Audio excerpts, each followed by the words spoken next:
Doctor Vandana Das വധക്കേസിൽ 17-ന് വിധി. അന്തിമവാദം പൂർത്തിയായി. കൊല്ലം അഡീഷണൽ സെഷൻസ് കോടതിയാണ് വിധി പറയുക. രാഹുൽ ജി നാഥുണ്ട്. രാഹുൽ, നാടിനാകെ നടുക്കിയ ഒരു അക്രമ സംഭവമായിരുന്നു. വന്ദനാദാസിന് ജീവൻ നഷ്ടമായി. ഇപ്പോൾ വാദം പൂർത്തിയായിരിക്കുന്നു. ഇപ്പോൾ ഈ വാദവുമായി ബന്ധപ്പെട്ട് എന്തൊക്കെ വിവരങ്ങളാണ്, വാദം പൂർത്തീകരിച്ചതുമായി ബന്ധപ്പെട്ട് എന്തൊക്കെ വിവരങ്ങളാണ് കോടതിക്ക് മുന്നിൽ ഉള്ളത്? എന്തായാലും 3 വർഷങ്ങൾക്ക് ശേഷം കേസിൽ വിധി വരികയാണ്.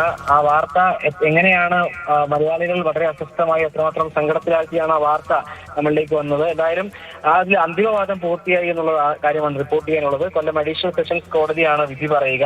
അതായത് ഈ നീണ്ട ഇത്രയും കാലം അതിൽ 70-ലധികം സാക്ഷികളെയാണ് വിസ്തരിച്ചത്. അതിൽ 50-ലധികം പേരും ഡോക്ടർമാരായിരുന്നു. 22 തൊണ്ടി മുതലും 207 രേഖകളും ഹാജരാക്കിയിട്ടുണ്ട്. പ്രോസിക്യൂഷൻ വളരെ ശക്തമായി തന്നെയാണ് തെളിവുകൾ ഹാജരാക്കിയിട്ടുള്ളത്. കേസിൽ നമുക്കറിയാവുന്നതുപോലെ ഒരു പ്രതിയാണുള്ളത്, സന്ദീപ്, കൊടുവട്ടൂർ സ്വദേശിയാണ്. സന്ദീപ് ആ ഘട്ടത്തിൽ തന്നെ കസ്റ്റഡിയിലായിരുന്നു. എന്തായാലും ഇത്രയും കാലം നീണ്ട ഒരു വിസ്താരണ കാലമായിരുന്നു. ആ വാദം പൂർത്തിയായിരിക്കുകയാണ്. അതായത് 17-ാം തീയതി ഇതുമായി ബന്ധപ്പെട്ടുള്ള വിധി ഉണ്ടാകും. അത് മാത്രമല്ല, പ്രതിക്ക് പരമാവധി ശിക്ഷ നൽകണമെന്ന് തന്നെയാണ് പ്രോസിക്യൂഷൻ കോടതിയെ അറിയിച്ചിട്ടുള്ളത്, ആവശ്യപ്പെട്ടിട്ടുള്ളത്. എന്തായാലും ആ സംഭവം അത്രമാത്രം സങ്കടത്തിലാഴ്ത്തിയിരുന്നു, അത്രമാത്രം അസ്വസ്ഥപ്പെടുത്തിയിരുന്നു.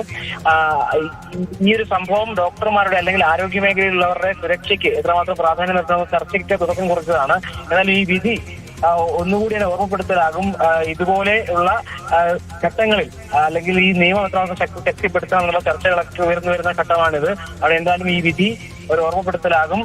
വന്ദനാദാസിന്റെ ഈ വധക്കേസിൽ ഈ മാസം 17-നാകും വിധി ഉണ്ടാവുക.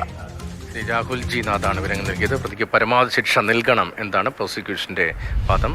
പൂർത്തിയായിരിക്കുകയാണ് വാദമെല്ലാം. ഇനി വന്ദനാദാസ് വധക്കേസിൽ 17-ന് വിധിയുണ്ടാകും. കൊല്ലം അഡീഷണൽ സെഷൻസ് കോടതിയാണ് വിധി പുറപ്പെടുവിക്കുക.